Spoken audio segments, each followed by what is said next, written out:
The bitter scent of burnt rice still clung to the kitchen air when the storm inside my home erupted. I returned that evening drained from a brutal day, hoping for rest, only to be met with fury. My wife's anger struck harder than any blow. "You're a failure, useless, jobless, nothing," she spat, each word like a blade. Before I could even respond, she seized a kettle and hurled its steaming contents at me. Scalding pain tore through my arm, forcing me backward in shock, not only from the burn, but from the cruelty behind it. Without pause, she shoved me toward the door, her voice dripping with venom. "Get out of my house. Don't you ever come back." Her sister, sprawled on the couch, smirked as though my pain was entertainment. I looked at my wife one last time, her face twisted in smug satisfaction. I said nothing. No argument, no anger, just silent resolve. Then I walked away. She believed she'd cast out a worthless man. She didn't know I was quietly earning $70,000 every month. By morning, her world would collapse. That night, I left with only my wallet and phone. No bag, no clothes, not even anger. The burn throbbed, but the deeper wound was a conviction that I was nothing. She had no idea I'd hid my wealth, my business, accounts, and investments, all untouched by her greed. For years, I chose silence, never flaunting my success. Part of it was humility. Part was a test. Did she love me or only money? Now I had my answer. Instead of crawling to some dingy motel, as she surely imagined, I drove downtown to meet my lawyer. I placed the deed to the house on his desk. "It's mine alone, correct?" He checked the documents, a faint smile forming. "Every inch of it. She has no claim. One act fast." I nodded. By dawn, while she slept content in her supposed victory, legal filings were submitted, accounts were frozen, and new locks were already being installed. Her empire of arrogance was already falling apart. She thought she'd banished the beggar. By sunrise, she'd realized she had thrown out the true owner. The next morning, she woke smug and triumphant, believing she was free of me.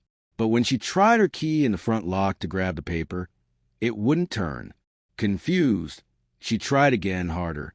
The lock stayed firm. She went around back. Same result. A notice from a locksmith was taped to the door. Work completed at owner's request. Her face paled. Inside, waiting on the dining table, was a courier envelope. She tore it open casually, only to freeze. An eviction notice, effective immediately. Attached were copies of the deed, proving the house was mine alone. Purchased and paid for long before she entered my life. Divorce papers followed, citing her abuse, supported by medical evidence of the burn on my arm. Her scream rattled the house, waking her sister. They rushed to the driveway to leave, only to see my car parked across the street. I sat there, calm, window down.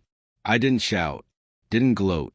I simply raised my phone and snapped a photo of her clutching the eviction notice, her sister stunned at her side. Then I drove away. She thought she'd rid herself of a failure. But by morning, she was standing outside my home, her nightmare just beginning. By noon, her humiliation spread beyond those walls. Officers arrived with a locksmith to enforce the property transfer. Neighbors peeked from windows as she shouted, waving the eviction notice in vain. "Ma'am, the deed is," an officer told her flatly. "You're trespassing. Leave now." The same neighbor she had boasted to about ditching her useless husband now witnessed her being escorted out. Phones recorded. By nightfall, whispers spread to the community. She tried clinging to dignity, dragging her sister to the mall, swearing she'd shop and celebrate.